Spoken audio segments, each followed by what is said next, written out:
Quiet down, please. Thank you. Alan Llewellyn, Chairman of the Ordinance Committee of the Stratford Town Council, calling us to order for this public hearing on the budget. Time is 6:02 p.m.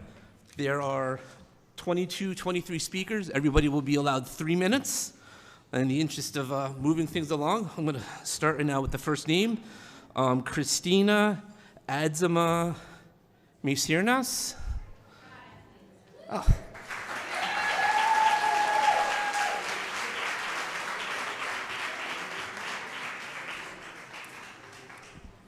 Good evening, Stratford Town Council, fellow teachers and residents. I stand before you. My name is Christina Adzima Mesirnas. I reside at 23 Bryant Place, Stratford. I stand before you tonight as a 28-year veteran of the Stratford Public Schools. I have been educated and raised in this town. I had a very excellent education in the Stratford Public School systems, and I only hope that for the students that I have in my classroom. I am asking you to please fully fund the education budget that Interim Superintendent Borges has proposed. She knows what our students, staff, and families mean to us and what they mean to the school system.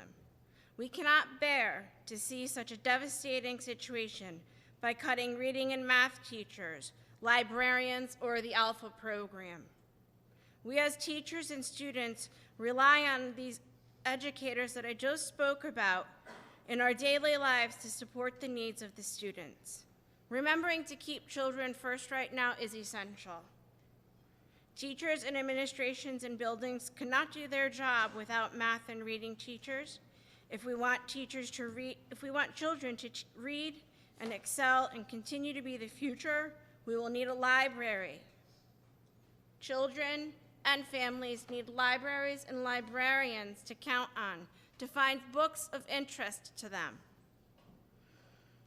I don't want to leave this without telling you the support that these teachers provide to classroom teachers and the students and their families is very important. Not only are they there to help support children to learn and gain skills and support them academically, but they also serve very much as a role model, social and emotional support, and extra care that that child may need. The students of 2024 do not have it easy in this society. I am urging you to please not cut the Alpha program, or back in 1992 when I graduated, it was known as SAFE. It was a place where my fellow classmates who couldn't learn in a classroom or had extenuating circumstances outside of the classroom affecting them, it was a place for them to go to be educated and to learn so that they also could be successful adults. I ask you not to cut that program, and I ask you not to just cast them away when they need us the most. Please also look at the current tax base in the town of Stratford. Please continue to make Stratford an appealing place for larger businesses to start. It's my time. Please don't make cuts for the children. Thank you very much.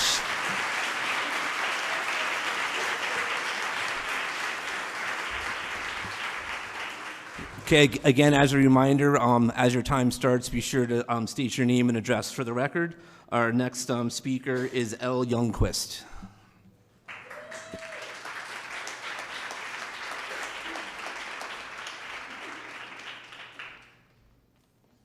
Hi, I'm Elle Youngquist, and I reside at 110 Bierce Place in Stratford. I was sent as a representative of the Stratford Public Library, but what I prepared kind of applies to the school libraries as well. I'm a senior at Stratford High, and I want to talk about what the library has meant to me. I'm a volunteer there. I'm also on the Teen Advisory Board. I've been doing that for 2.5 years. My history with the library goes back a lot further. I've been going there since I was like a baby, basically. And my mom has been reading to me since I was super little. She's a speech pathologist, and one of the main things she recommends to parents is to read to your kids all the time. That's the first thing she recommends. I'm sure you're all aware that in Stratford, a lot of families are at an economic disadvantage, and the library provides tremendous resources to them, not only for its essential purpose, which is obviously renting books, but also with programs which I help run and organize. I've organized tons of programs at the library, including like really big ones like our StratCon event, and that has given me a lot of passion for hospitality and event organization, which I'm majoring in the fall. The funding is really important so that everyone can continue to attend these programs fee-free, and that everyone in Stratford has an equitable chance to attend these programs and have access to the library. Thank you. Thank you.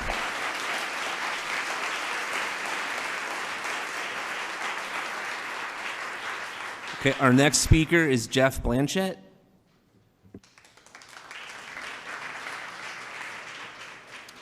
Good evening. My name is Jeff Blanchett. I live at 105 Burbank Drive. You may recognize my name from the emails I sent you regarding the importance of fully supporting the proposed budget. I have lived at Stratford since 2015. This year has been my first experience with children in Stratford schools. I currently have a kindergartner who attends Eli Whitney and a 3-year-old who will be attending Eli in 2 years. I'm also a tenured public high school counselor at Pomperaug High School in Southbury, where I've worked for the last 12 years. As you probably know, over the last few years, Stratford students have been scored below statewide averages in English, math, and science, trailing behind the neighboring towns of Milford, Shelton, and Trumbull, only scoring higher than Bridgeport, resulting in our town being identified as an alliance district. My tenure as a high school counselor has allowed me the opportunity to see the value in local governments supporting and fully funding school budgets each year. High-ranked schools not only prepare students well for life beyond high school, but also draw families with young children to town, improving the economy and driving house values up. Strong school districts also draw highly experienced staff and educators who don't have to worry about their positions being cut each year. Stratford currently is listed as a Group G District Reference Group school, along with similar districts like Naugatuck, Hamden, and East Haven. As comparison, neighboring Trumbull, Monroe, Woodbridge, and Orange are all ranked in Group B, well beyond the ranks of Stratford. What is the incentive for young families to move to Stratford when neighboring towns have much better schools? Massive cuts to our budget will be extremely detrimental to our students and families and drive people out of town, not into it. I urge you to be mindful of what these cuts would do to our district. Do we want to continue to rank as one of the lowest performing districts in the state, or do we want to start to climb the ranks and compete with our neighboring towns? Residents of Stratford, you should also be aware that my calls and emails to Mayor Laura Hoydick have come with no acknowledgement or response from her. Her proposed budget increase of 1.68% tells us where her priorities lie, and it's not with the students and families of Stratford.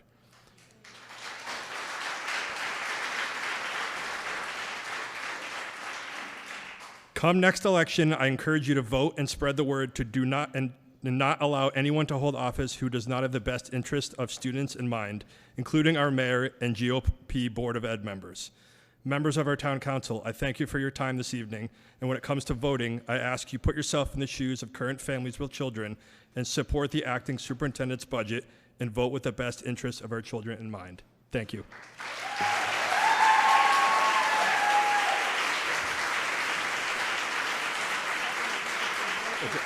Thank you. Next speaker is Mike Fiorello.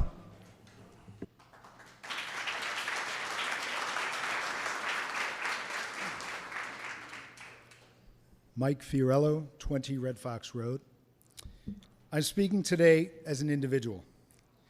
You've heard from me as a union president, and I'm pretty sure that you would know what I would say if I were speaking as union president tonight.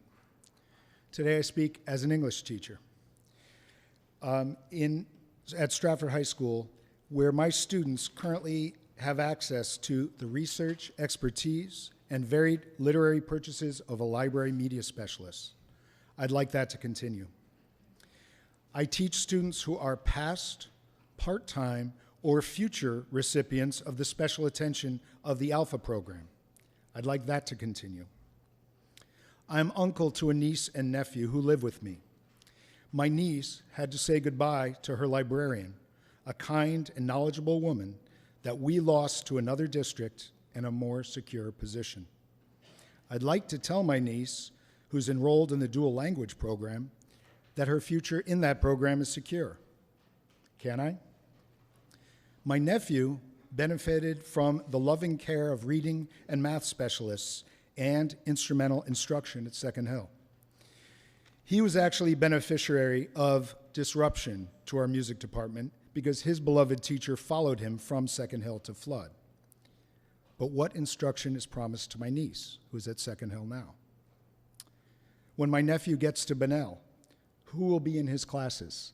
Will he be joined by people who want to be there or people who really should be in a special program but can't be because it was cut? Will his teachers be teachers who want to be there, or will they have been bumped there involuntarily? Will his administrators want to be Bunnell administrators, or will they have been bumped there involuntarily? Finally, I speak tonight as a homeowner. Someday I'd like to sell my house, perhaps to a young family with children. How attractive will our town be? How attractive will our school district be? As a taxpayer, I'm not asking for gifts. I'm asking you to spend the money that I send to you wisely. So I'm not calling any of this 2 million here, 1 million there, a gift. I'm asking you to spend the money that I give you wisely. And I am asking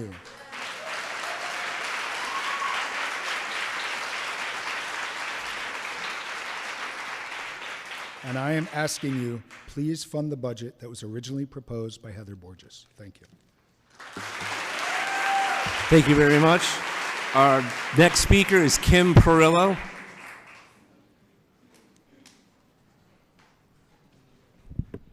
Hi again. It's me, Kim Perillo from 135 Barrister Road. This seems a lot like our third date. On the first one, I told you all about me, and on the second, I asked you questions about yourselves. So now I'm going to tell you a story.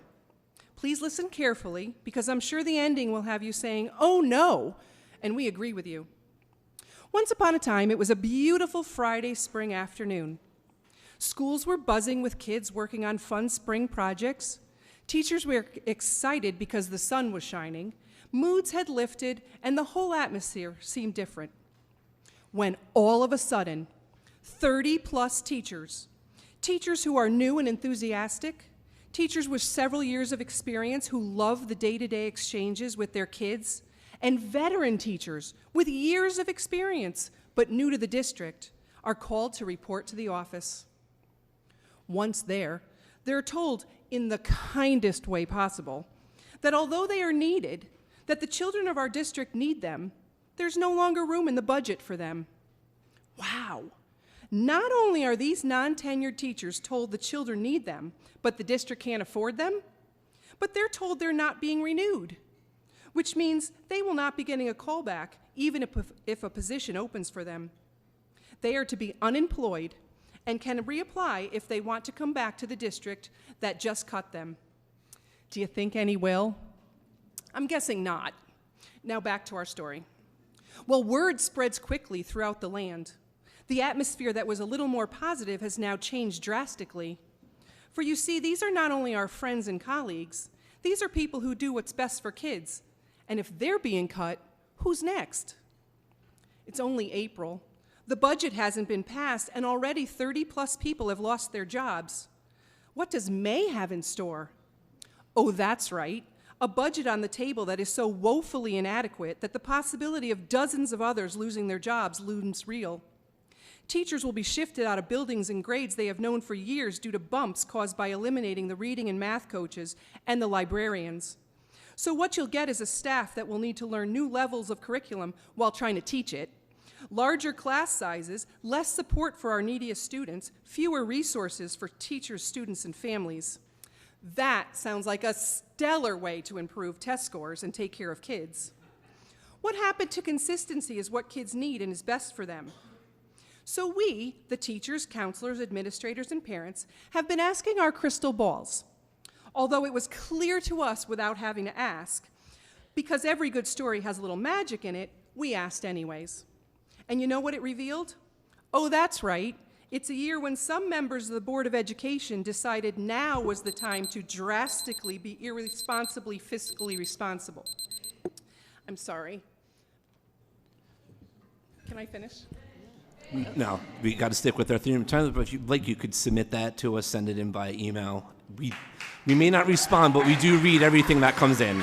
Okay. Thank you.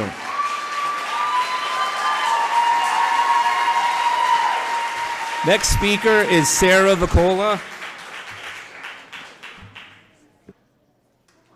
For the people in the back that are standing up, if you'd like, there's plenty of room in these front pews for you to sit down. Kim, you're a hard act to follow. Thank you. Sarah Vicola, 320 River Valley Road. I've been an art teacher at Stratford High for the past 12 years. It's a second career for me. And I am speaking in support of the original budget that was put forth by our interim superintendent, Heather Borges. I'm an alumna of Wilcoxon, Flood, and Stratford High Schools, and my now grown daughters also went through this district in their elementary and middle school years.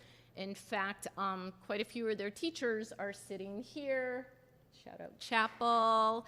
I was a library volunteer when my kids went through Chapel Street School. When Mrs. Naples was a librarian, then Mrs. Sulcus, who is here, I had already kind of progressed on to getting on the payroll here not too many years later. So I've witnessed the importance of the connections made and the skills learned there. The role of librarians has shifted since then, in my opinion, to being an even more relevant resource for students and teachers. Our math and reading coaches and tutors, teachers are also incredibly vital solutions to some of our most pressing challenges with students in our district. Actually, my younger daughter, who went through our school system, is now a second grade teacher in Fairfield with her master's degree as a reading specialist as well. And she worked, her first job post-COVID was working in Johnson House, Stratford Academy. And so I know firsthand, because of the tales that she would tell me, of how dire the need was for these kids. I've also seen firsthand why the Alpha program is a lifeline and a safety net to some of our most vulnerable kids. It saddens me to hear people I've known for a lifetime in town talk about the fate of our school district right now. I want to remain proud to live and work in a district that respects and values its school professionals, but more importantly, protect and properly serve our students. Drastic budget cuts are not the way to do that. As a taxpayer, I'm keenly aware that when the school district goes, so goes the people and businesses attracted to town. We can do better, Stratford. On another note, I'd like to invite every one of you to our art show, which will be held in the Stratford High Library this year. We're turning it into a gallery, and that's May 15th. And I want you guys to come see for yourselves what's happening with our talented, creative students and experience the vitality within our walls and our halls. And I thank you very much. This right here, Miss Sarah Shang, is our librarian at Stratford High. She has brought on behalf of Anita Pfluger, who was the coordinator of media services and instructional technology for quite a long time in Stratford, 1999 to 2006. And it's a poster that we're leaving here of 100 things kids will miss if they don't have school librarians. Thank you. Thank you very much. Our next speaker is Vanessa Fasanella.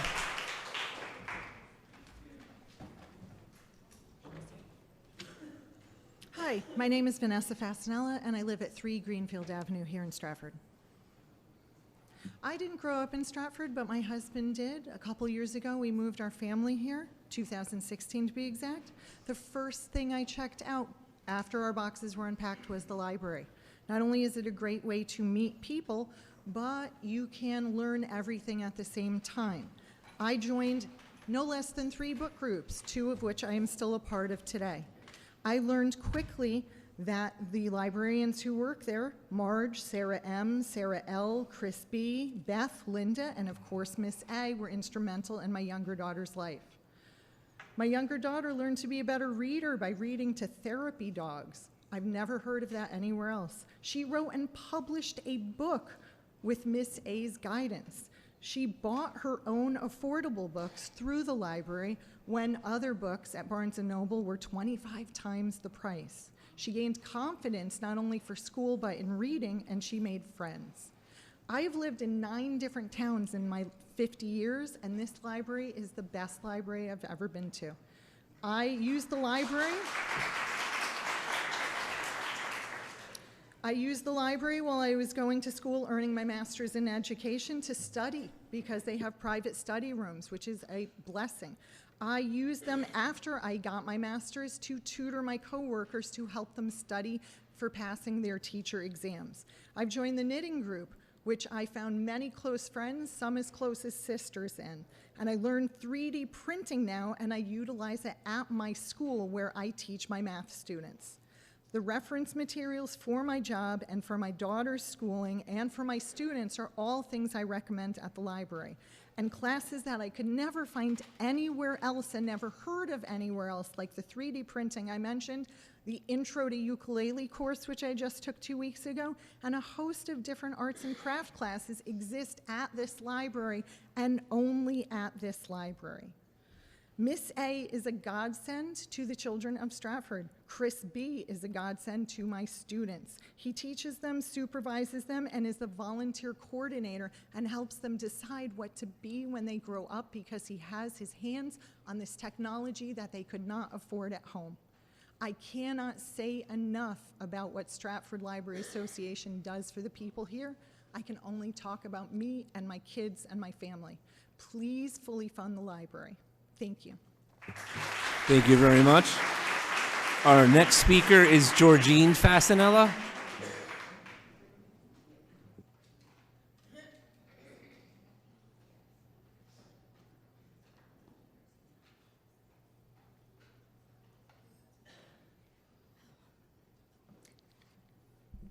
I'm Georgine Fasanella, and I live at 52 McNeil Terrace. I've lived in Stratford for 61 years and raised my children here, and the library has been a very big part of their life as well as mine. When I always thought I took the library for granted, just always went to everything and all, until I sat down and started to think of things that were so great about it. And I realized that the library means a lot to me. And my boys are now in their 50s, but they learned so much. It was a great place to go. It really reinforced their skill for reading. And in those long ago, they didn't have the programs they have today. And I could see with my granddaughter how good they are, and they learned so much. When my husband retired, he went to the library just about every day, because it's a relaxing place. He learned different things. He read a lot, and also I had a art exhibit there, and I had one for him too. And they just have so many nice things that they do. And I loved using the 3D printer. I learned that. I also did the knitting group. I was in the knitting group. And there's always something to do there. There's so much to do. And I hope you don't cut their funding. And just, it means a lot. It's so important. Thank you. Thank you. Our next speaker is Michael Sontag.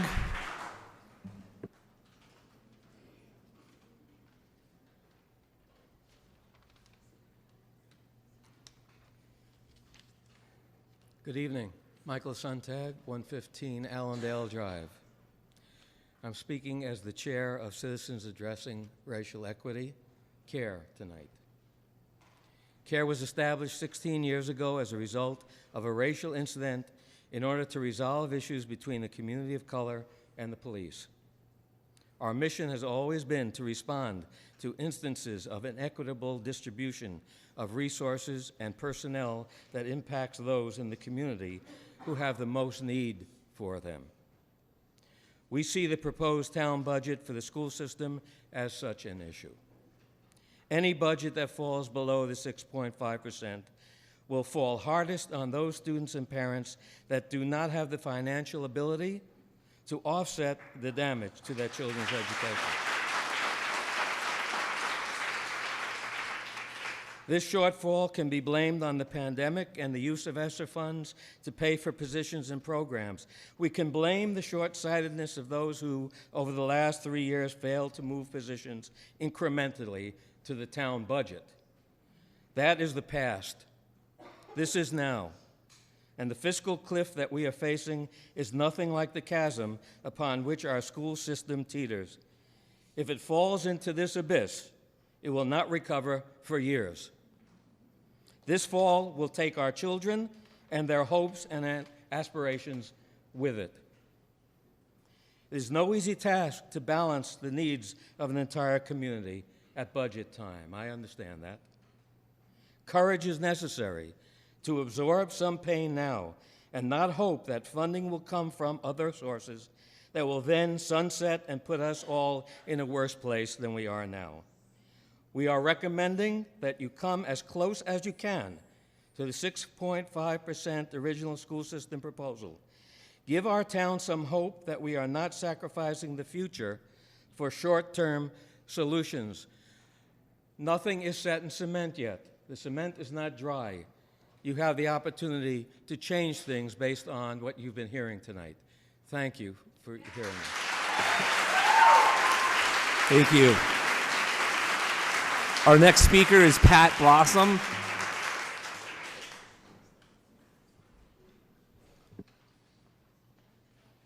Good evening. My name is Pat Blossom. I've lived in Stratford since 1984, 520 Prospect Drive.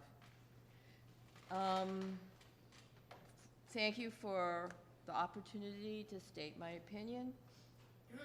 This morning I served jury duty, and you know, America is a great place. We're lucky to live here, and we're lucky to be able to tell people what we think. So, as an institution, I believe the public library is probably one of the best institutions America came up with. And there's plenty of people who put their money where their mouth was. J.P. Morgan, Jack Blackstone, they built their libraries. Stratford built their library, okay? And we need to continue to support them. For every argument that these wonderful people are talking about the public school system, yes, that is a community of children. But the Stratford Library serves the entire community, which is a huge, diverse population of culture, age, economics, and I believe that every single librarian I have ever met is a compassionate and intelligent and a heart of gold. I've traveled through the United States with my sons, and we were on a boat, so we had no other resources, and I said to them, we could go to McDonald's or we can go to the library. They always picked the library.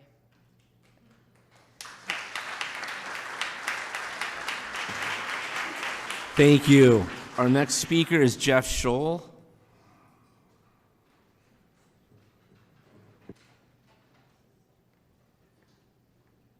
Good evening. Thank you for this opportunity. My family's lived in Stratford for 25 years now. Can we just get your address for the record, sir? I'm sorry. I'm sorry? Your address for the record, please. 305 Parkway Drive. My family's lived in Stratford for 25 years, and it's a wonderful, diverse, progressive community.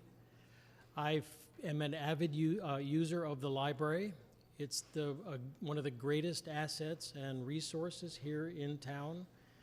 And I really feel that a strong library makes a very strong community. Please fully fund the library. Thank you.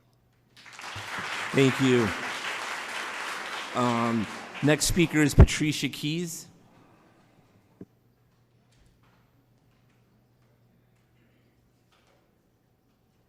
Good evening, everyone. My name is Patricia Keys. I reside at 637 California Street. Our library is a vital resource for the community. The library is not just about reading books. It offers a wide variety of resources and programs. It is a meeting space for people who can socialize and enjoy programs that help them learn and grow, whether it be job skills, Medicare, 3D printing, coding, or just backyard birding, or enjoying a movie with a friend. The Children's Department has amazing programs to educate and excite our young children. They can learn how to sew, play piano, ukulele. They can learn about famous artists and painting techniques. Their Book Scientists Grab and Go is a great way to expose them to science, math, astrology, and gardening, and so much more. Lives change for people of all ages that come to the library, and I ask that you do continue to support and fund them. Thank you. Thank you very much. Our next speaker is Jessica Meat.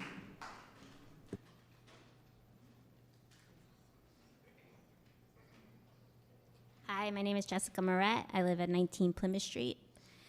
So I've been in Stratford for 17 years and always go to the library. I have a small daughter and we love the programming there. So when I went there the other day for a sewing class with her, which she adores, and they said that they needed people to come in to advocate for them, I totally didn't think twice about it. The library is such a great resource.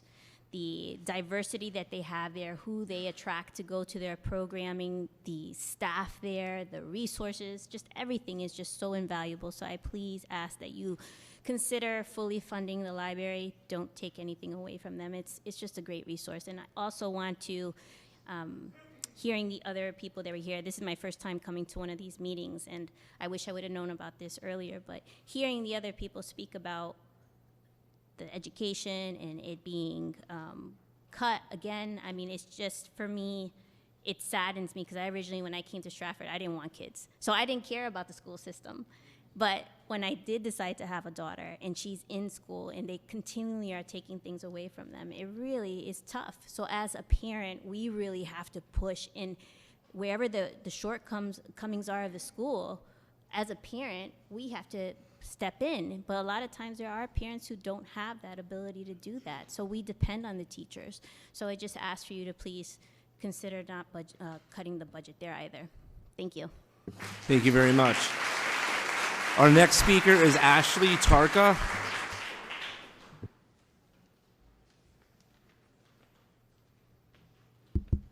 Hi, I'm Ashley Tarka. I live at 500 Pilgrim Lane. I speak loudly. There's an old adage that generally talks about parents wanting more for their kids than they had.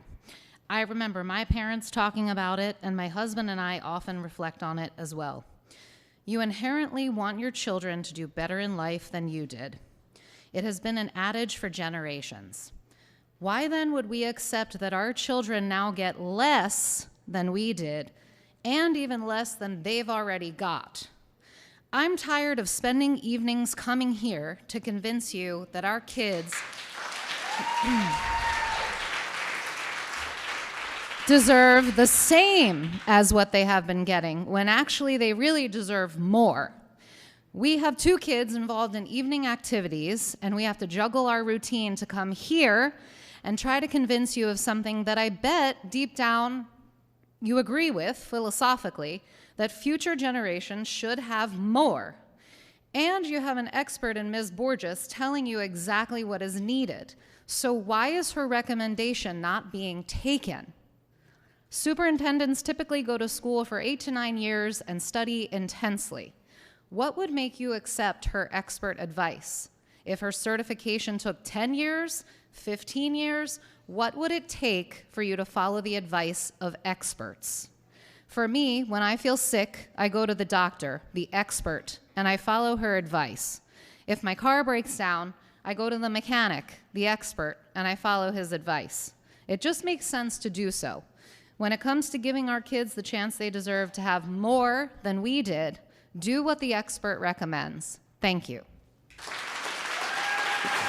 Thank you. Our next speaker is David Terwilliger.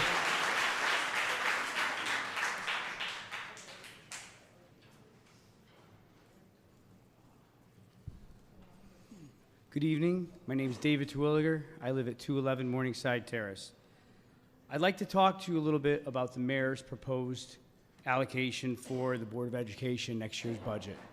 As many people stated already, this proposal will cause the elimination of many key staff and programs. This will directly affect the level of support the district will be able to provide to our students.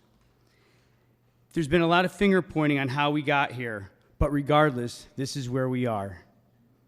I'm urging that you as a committee help us get to where we need to be by recommending that the mayor's proposed allocation to the Board of Education be amended to reflect the full 6.69% increase requested by Interim Superintendent Borges. You will be demonstrating a commitment to improving the educational experiences of all students and a commitment to the educational staff that facilitate it. The needs of our students are changing, and to meet the challenges associated with these changes, they need more supports and opportunities, not less. Thank you. Thank you very much. Our next speaker is Peter Brine.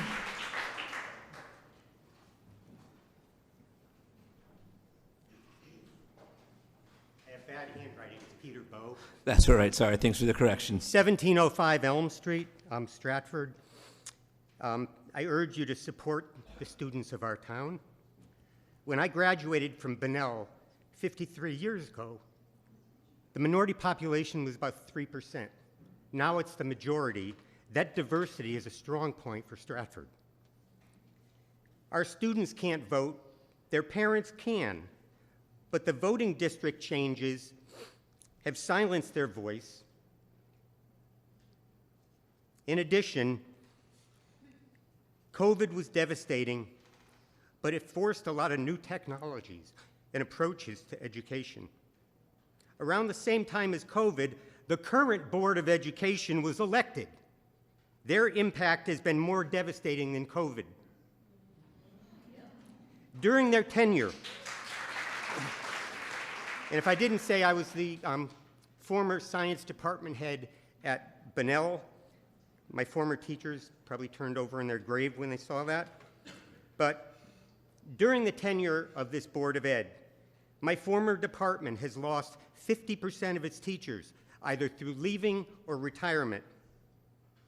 Will they lose more? What about the budget and taxes? Taxes will probably go up.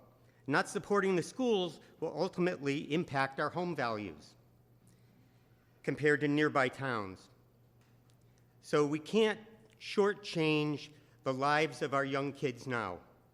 And I hope to God they remember when they're 18 and they're allowed to vote. So please reconsider and fund the kids of our town. Thanks. Thank you. Our next speaker is Liz Gramling.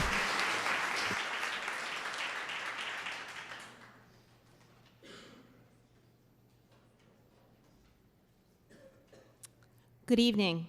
Liz Gramling, 295 Fox Hill Road. Sterling House Soccer kicked off this weekend. Advance started a few weeks ago. Storm Lacrosse is already halfway through their season, and our district jazz band is continuing their rehearsals for May. ESSER funding has allowed elementary schools to offer after-school clubs like newspaper and board games. Thanks to our outstanding staff, there are literacy nights and art shows and spring concerts and STEM nights to enjoy. And these are just the things my family is involved in. There are dance competitions and belt tests and track and field and riding lessons and jobs and volunteering and children to care for and parents to care for, and the list never ends. So what's my point? We are, collectively, as caregivers, maxed out.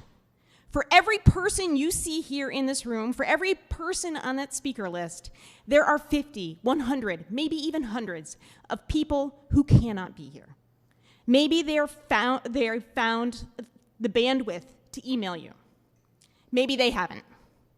Maybe they are aware of the dramatic, devastating effect that anything less than a 6.69% increase to our school budget will yield.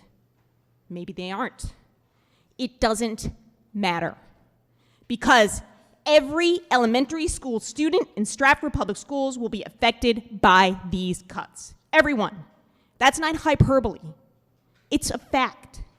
Ask the professionals our town has hired to run the schools. We, the maxed out caregivers, are trusting you, our elected officials, to do what's right for our schools, for our students, for our families, for our town. We are trusting you to find a way to save our schools and fully fund a 6.69% increase. Thank you. Thank you. Our next speaker is Patty Colligan-Levine.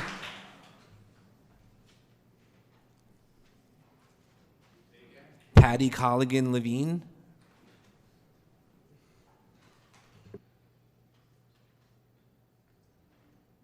Patricia Colligan-Levine, 60 Birch Place. Hi again. Good evening. Let me get to my notes. I have no school-age kids.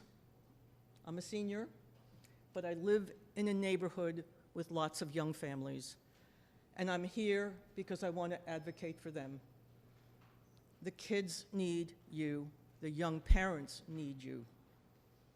And they need you to do the right thing. I felt like I had to get involved to advocate for them. And I started attending Board of Ed meetings.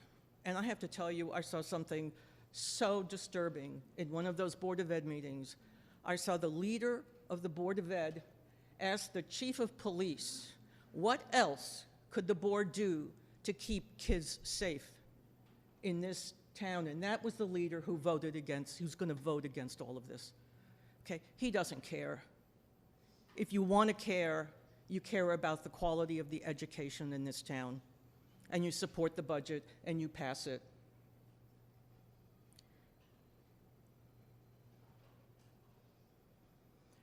And if you don't pass it, you are going to need the chief of police, because the school isn't going to be good enough to keep our kids educated and happy and interested in being educated.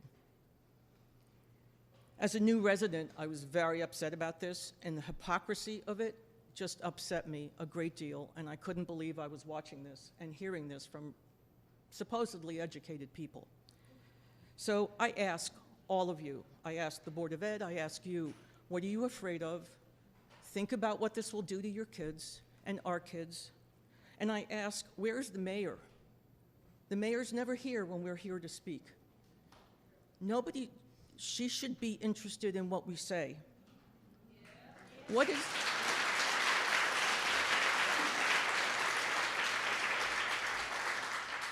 And I say to you, what is she afraid of? Why isn't she here? She says she cares, you say you care, but you're not showing it. You're not supporting the budget. The majority of the Board of Ed is not supporting the budget.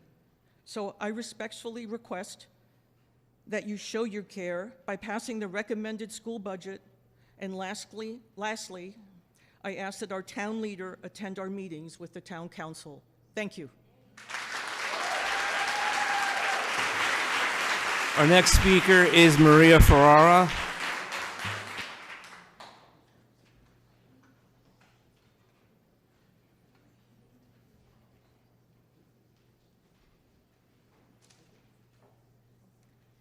Hello, I'm Maria Ferrara. I live at 4205 Main Street, and I'm the president of the Stratford Library Board. I wanted to open with a couple of statistics. So, do you know that 53% of Stratford residents have library cards? 78% of Stratford children have library cards.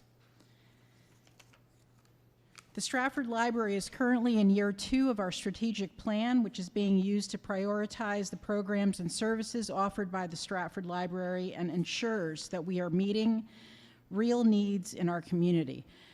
The plan is focused on 4 goals: advancing our community by providing resources to support the social and economic and educational needs of our residents, serving as a gateway to Stratford so that every resident feels connected to the town's rich resources, partnering with local agencies to help address human needs to ensure the well-being of our residents, and investing in the library's future to strengthen both the physical and organizational infrastructure to position the library for continued excellence.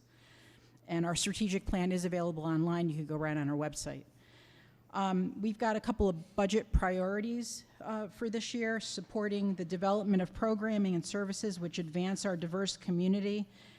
We want to expand outreach and marketing initiatives and reorganize existing library spaces to increase our capacity to provide opportunities for residents to pursue their interests and seek services which ensure their well-being.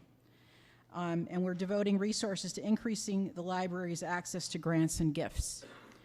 A lot of things that are happening at the library are things that people of all ages participate in. We also are a warming center for the town, and we are a cooling center in the summer. We do open our doors to everyone. So the library building is used by many. Some people come for Wi-Fi services. Librarians have answered more than 61,355 questions this year. There's downloads of books, movies, and music. You could actually read magazines online as well. We are increasingly used as a remote workspace for employees and students, we're used as a neutral space where individuals in need of social services have come to access help. Please fund us to the amount that we've requested, please. Thank you. Thank you very much. Our next speaker will be Janice Coopy.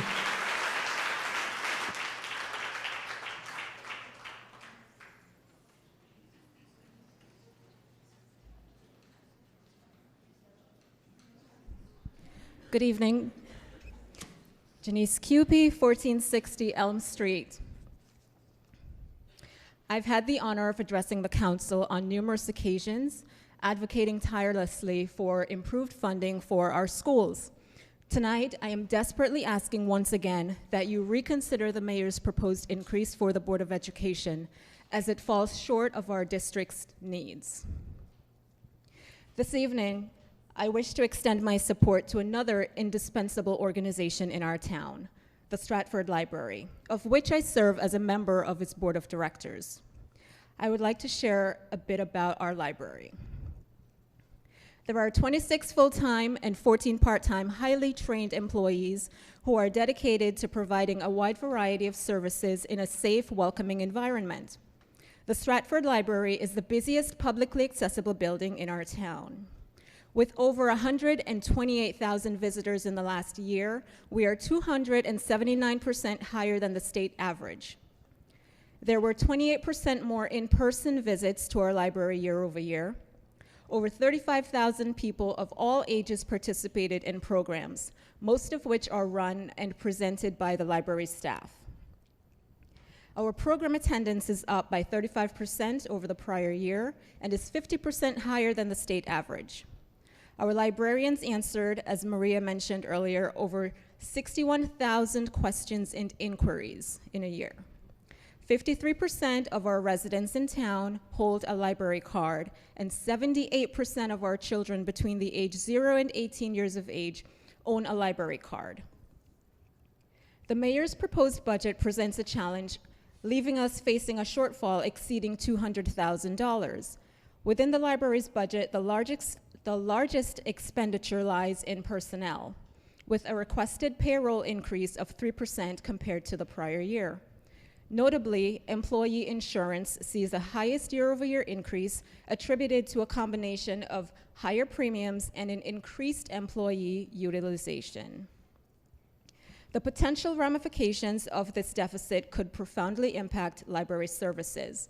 primarily a reduction in library staff, which would necessitate cutbacks in program offerings, reduced library hours, and pose concerns for both staff and public safety. Additionally, there would be cuts in the acquisition of physical books, media, downloadable content, movies, audiobooks, and research databases. Moreover, we risk losing unfunded liabilities, contractual obligations to provide sick leave and earned vacation pay for long-term employees upon retirement. This loss of funding would inevitably delay the hiring of replacement staff. I sincerely appreciate your consideration of our plea. Thank you. Thank you very much. Our next speaker is Lisa Carroll Fabian.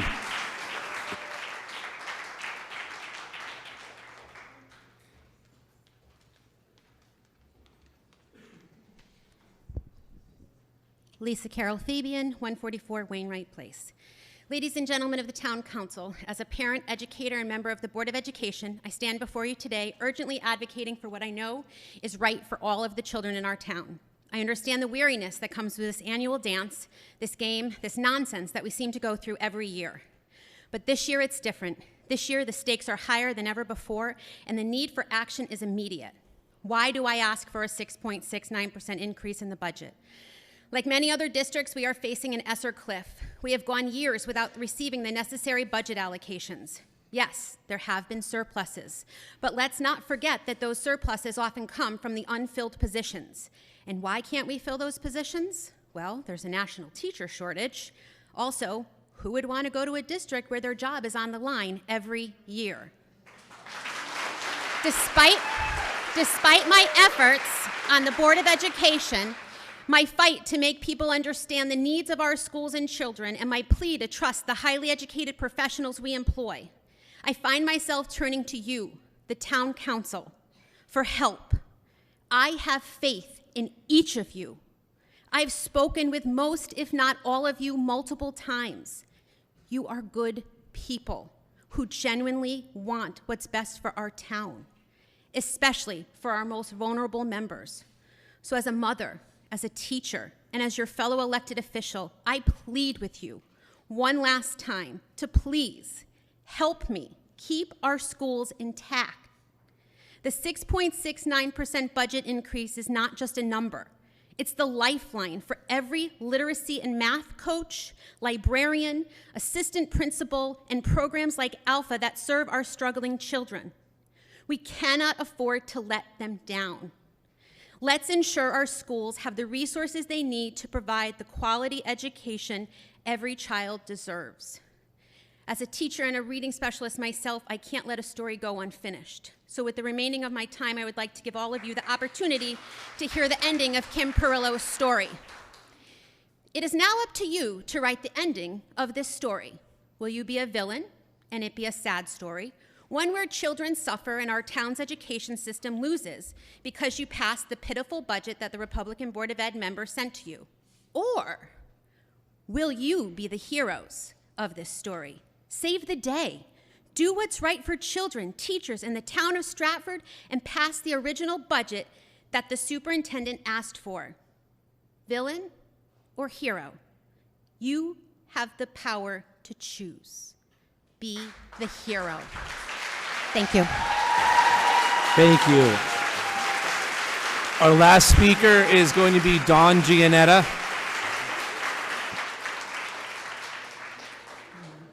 Hi, Dawn Giannetta, 80 Valley View Road.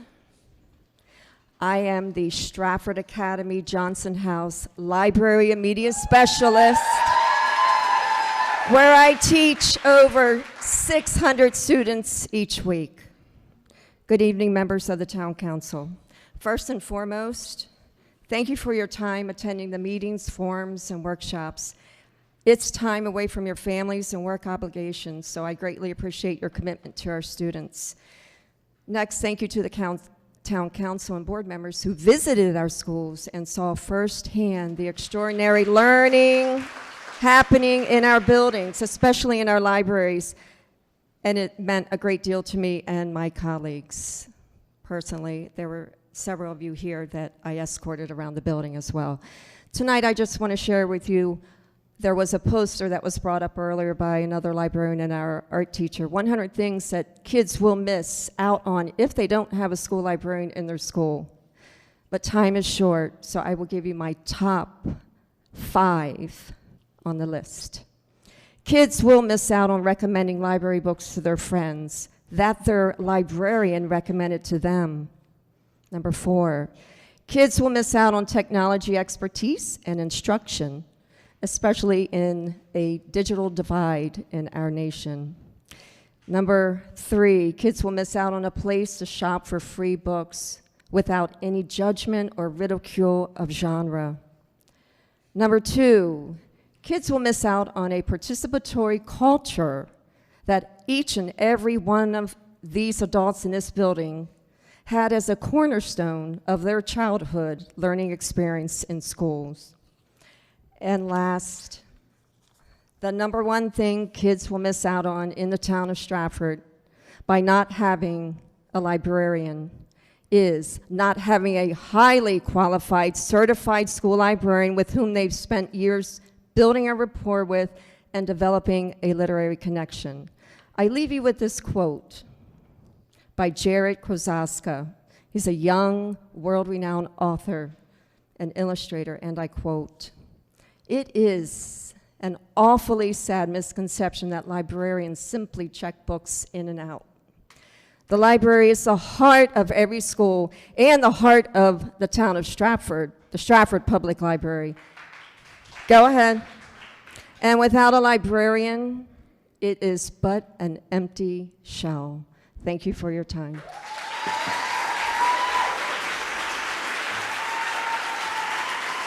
All right, thank you. That concludes public testimony. We're going to adjourn at 6:58, take a 5-minute break, and be back here plus or minus 7:03. Thank you.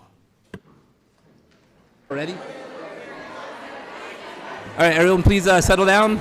Settle down, please. Oh, he's on his...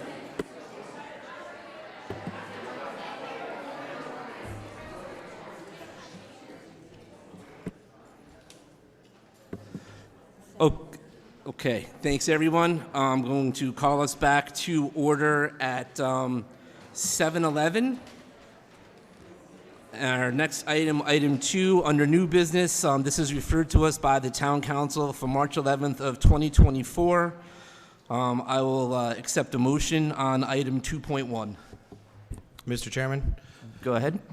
I move that the that the Ordinance Committee send to the Council item 2.1, an annual budget in the sum of $260,014,370 with no recommendation. Is there a second to that motion? Yeah, Mr. Chairman, I'll second that motion just for purposes of to make sure that we move this forward, and again with non-recommendational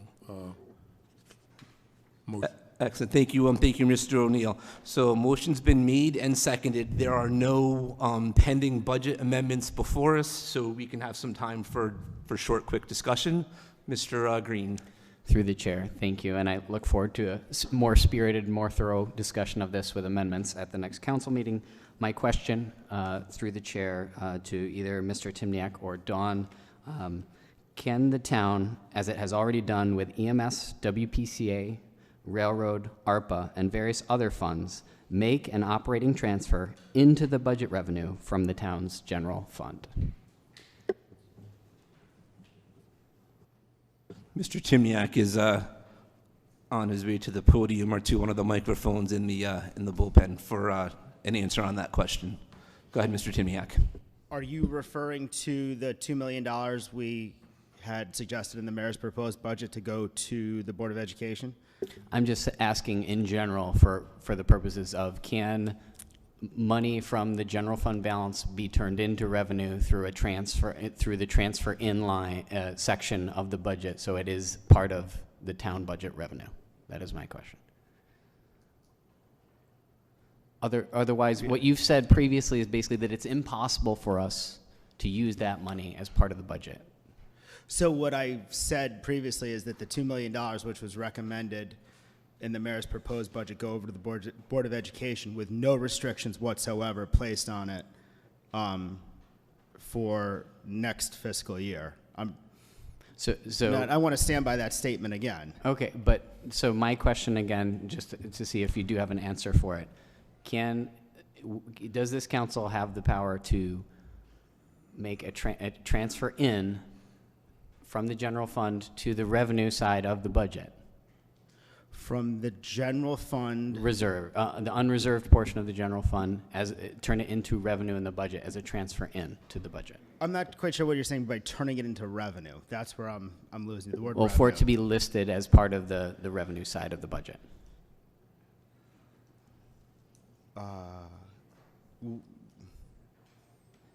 I'm not following. Can we discuss this? But sure. I'm happy to have this dialogue with you. Okay. Okay. I think we're good. Thank you, Mr. Timniak. Mr. Chairman. Go ahead, Ms. Sheikh. Thank you. Just for a point of clarification, with the motion that was made for item 2.1, with no recommendations, is that necessary, maybe through you to the lawyer, to include in the motion? I just want to know exactly what that means so that at the next checkpoint. Well, normally, if a motion is made, it's made with a favorable recommendation or with a negative recommendation. This was simply a motion aimed at getting it to the council level where discussions and votes can take place. And since there's obviously no agreement yet, it was made to forward it with no recommendation. Thank you for clarifying. I just want to make sure then in that language that when we get to the town council meeting eventually, that will not inhibit us from being able to make any amendments. That's correct. Okay. The motion does not mean the budget is being forwarded over for adoption as is. Yes, you're going to have a chance to discuss it and amend at the council level. Thank you for clarifying that. I think it's helpful for the council and also for the public so they understand. Okay. At this point, motion's been made and seconded. All those in favor signify by saying aye. Aye. Any in opposition? Hearing none, chair votes aye. Motion carries unanimously. And I'm now looking for a motion on item 2.2. Mr. Chairman? Mr. O'Connor. I make the motion that the Stratford Ordinance Committee sends to the Town Council the following with no recommendations. That a tax rate of 40.2 mils on the dollar on the grand list be and hereby levied against all taxable property, excluding motor vehicles, in the town of Stratford on the grand list of October 1st, 2023. And a tax rate of 32.46 mils on the dollar on the motor vehicle grand list be and is hereby levied against all taxable motor vehicle property in the town of Stratford on the motor vehicle grand list of October 1st, 2023. And that said taxes shall be due and payable in 2 equal installments, one half on July 1st, 2024, and the second half on January 1st, 2025, provided, however, that any tax with the aggregate amount of which shall not exceed $100 shall be due and payable in one payment on July 1st, 2024. Is there a second? Mr. Chairman. Yes, Mr. O'Neill. I'll second that with, again, non-favorable recommendation. So again, we're looking to send this to town council with no recommendation, correct? Thank you. Are there any questions on the motion that's been seconded concerning the mill rates? Hearing none, all those in favor signify by saying aye. Aye. Aye. Any opposed? Hearing none, chair votes aye. Motion carries unanimously. Our next item is item 3, which is the motion to adjourn. I'll make a motion to adjourn. Thank you, Ms. Whittam. Is there a second? I'll second that. By Mr. Aurelia. All those in favor signify by saying aye. Aye. Aye. Chair votes aye, and we are adjourned at 7:18 p.m. Thank you, everyone.